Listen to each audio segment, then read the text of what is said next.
Hello everyone नमस्कार जय Jagannath mini blog को बहुत बहुत स्वागत। तो ये जमी बाहागर देखुं आपण मैंने मो भाणजींकर तो से बाहागर भितर गोटे आउ गोटे भोजी थी जमीक कि झीआरी हे कि नणंद हे मत जना नहीं रिलेसन रे माने आंकर सांगकर कौन तो से लगी आम से भोजी की जाइलु आज थी बाहागर से लगी मुझे रेडी हूँ। प्रथम कौन पिंधि फास्ट भाविली ड्रेस पिंधि ना शाढ़ी पिंधि मुझे शाढ़ी गुड़ा रखिकी तो शाढ़ी तो सेमती नॉर्मल दिन में पिंधि पारे ना नॉर्मल रे मु नाइटी पिंधि दिए ना ड्रेस पिंधि दिए ना को पार्टी फंक्शन गले पार्टी ड्रेस पिंधि दिए तो शाढ़ी गुड़ा मुझे पिंधि पारे ना से लगी मुझे ना आज शाढ़ी ही पिंधना जेहेतु टे शाढ़ी पिंधार चस्का लगी से लगी मु बिल्कुल मिस हेबा देली पिंधि पकेली शाढ़ीटा। तो ये देखूँ मु बेसी मेकअप करूनी जस्ट अल्प अल्प मेकअप कर आई शेडो देखुन ना आप जो ग्लिटरी टाइप रो एटा ना एक्चुअली हूँ चंकी पार्टिकल्स टाइप रो जो एटा हूँ स्विस ब्यूटी रो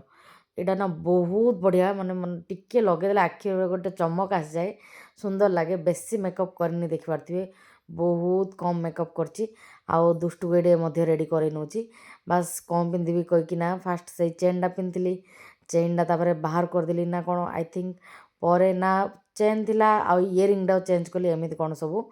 एमती भाव में हाँ देखिले नेकलेसटा ही चेंज करदेली तो यहाँ सहित यहाँ भल लगे कहीकि दुष्टु कह मुझे चलो यहाँ पिंधवा सो चेंज कर देखो आम बाहरी गलु से फंक्शन को माने नणंद भी झियारी भी मुझे तो आसिक पहुँची गलुनी भोजी पाखे डेकोरेशन बहुत बढ़िया थिला खाଇବା भी बढ़िया थिला खा पी कर आसला टाइम बेसी वीडियो किसी करनी आउ कहीं लंग वीडियो रे ना सब किसी कैप्चर करेंगे शॉर्ट वीडियो रे बेसी किसी कैप्चर कर लगी हम खाइल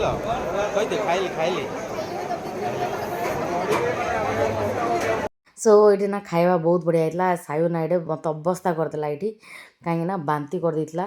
तो आउे टिश्यू पेपर आनी पदा को क्लीन कली एमती भाव में पूरा हैरान कर देता। तो ये देखो आम न्यू ब्राइड केते सुंदर लगुच आप ब्लेसिंग कर दिंतु आगामी विवाहित जीवन बहुत खुशी बीतू। तो ये संध्या बेले माने से रिटर्न आला परे पिला लगी जाता भोक संध्या बेले तो बनई पास्ता एक्चुअली मत भी लगी भोक तो 3 जन जा सेरिंग कर खाइलु यहाँ हूँ तार नेक्स्ट डे वीडियो जोटे कि साईर स्कूल रे किसी फंक्शन थिला से लगी।